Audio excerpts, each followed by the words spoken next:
2026 காலடி எடுத்து வைக்கிறப்போ நான் சில விஷயங்களை வந்து உறுதியாக பண்ணணும் அப்படின்னு நினச்சிருந்தேன். அதில் ஒன்று பார்த்திங்கன்னா, என்னோடய ஹெல்த்தை நல்லா பார்த்துக்கணும். எனக்கு ஹெல்த்தில் வந்து என்ன பிரச்சனை அப்படிங்கிறது எனக்கு முன்னமே தெரியும். ஏன்னா நான் தூங்க மாட்டேன், ஓவர் திங்கர். நான் ரொம்ப யோசித்து என்னோடய உடம்பை நானே கெடுத்து தூங்காமல் அந்த மாதிரி பண்ணி தான் எனக்கு இந்த அளவு என்னோடய ஹெல்த் வந்து பாதிக்கப்பட்டிருக்கு அப்படிங்கிறது எனக்கே தெரியும். ஸோ அதை சரி பண்ணணும், பிஸ்னஸை வந்து அடுத்த லெவலுக்கு கொண்டு போகணும். ஃபேஸ்புக்கில் மட்டுமே அதிக அளவில் பிஸ்னஸ் பார்த்துட்டு இருந்தனால் ஃபேஸ்புக்கை விட்டு ஃபுல்லாக வெளியே வரணும்.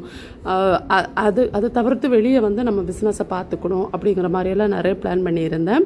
அப்புறம் வந்து வெயிட் லாஸ் பண்ணணும் அப்படிங்கிறதையும் ஒரு பிளான் பண்ணியிருந்தேன். கடைசியில் பார்த்தா என்னால் எதுவுமே பண்ண முடியல. ஃபேஸ்புக் விட்டு வெளியே வந்துட்டேன். நான் சக்ஸஸ்ஃபுல்லாக வெளியே வந்துட்டேன்.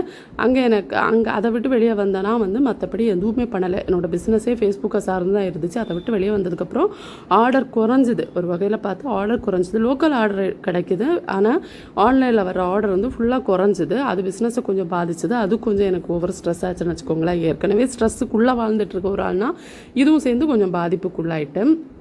அடுத்து பார்த்திங்கன்னா, டயட்டு மேலே பெருசாக வந்து கவனம் செலுத்தி என்னால் ப்ராப்பராக ஒரு டயட்டை கொண்டு போக முடியலை. ஆரம்பிக்கிறேன், அதை வந்து கரெக்டாக கொண்டு போக முடியாமல் ஏதோ ஒன்று என்னை தடுத்துகிட்டே இருக்குது. ஏதோ ஒரு விதத்தில் நான் திணறிட்டே இருக்கிறேன். அது எனக்கு நல்லாவே தெரியுது.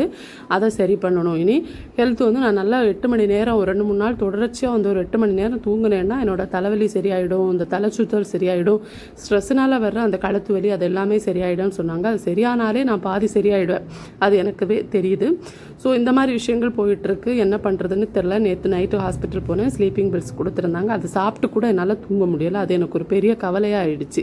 நைட்டு வந்து அந்த டேப்லெட் சாப்பிட்டதுக்கப்புறமும் நான் தூங்கலை அப்படிங்கிறது எனக்கு கஷ்டமாக தான் இருக்குது. அது ஏன்னு எனக்கும் தெரியல. ரொம்ப யோசிக்கிறேன் போல். தெரில அதை விட்டு எப்படி வெளியே வர போகிறேன்னு. காலையில் வந்து பால் இல்லை அப்படின்ட்டு பிளாக் டீ போட்டு குடிச்சிருந்தேன். அதனால் கொஞ்சம் சுகர் ஆட் பண்ணியிருந்தேன். சுகரே தொடக்கூடாதுன்னு நினச்சிட்டு இருந்தேன். ஆனால் பிளாக் டீயில் சுகர் இல்லாமல் குடிக்க முடியாது. டீ இல்லாமலே என்னால் வாழ முடியலை. அதனால் பிளாக் டீயில் வந்து கொஞ்சமாக சுகர் போட்டு குடிச்சிருந்தேன். அடுத்து வந்து சோறு மட்டும்தான் வடித்து வச்சுருந்தேன்.